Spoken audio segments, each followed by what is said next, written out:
దివలు ఇద్దరు వెనుకకు చూడ స్వామి కానరాడాగే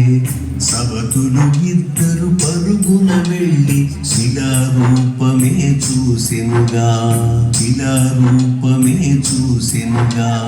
చలనము లేని స్వామిని గాంచి పలుకే లేని పతినే చూసి పదముల చెందని శిరమును వాల్చి గోడు గోడు నా విలపించెనుగా గోడు గోడు నా విలపించెనుగా గోడు గోడు నా విలపించెనుగా వెంకటేశుని చరితము వింటే పాపములన్నీ తొలగు గదా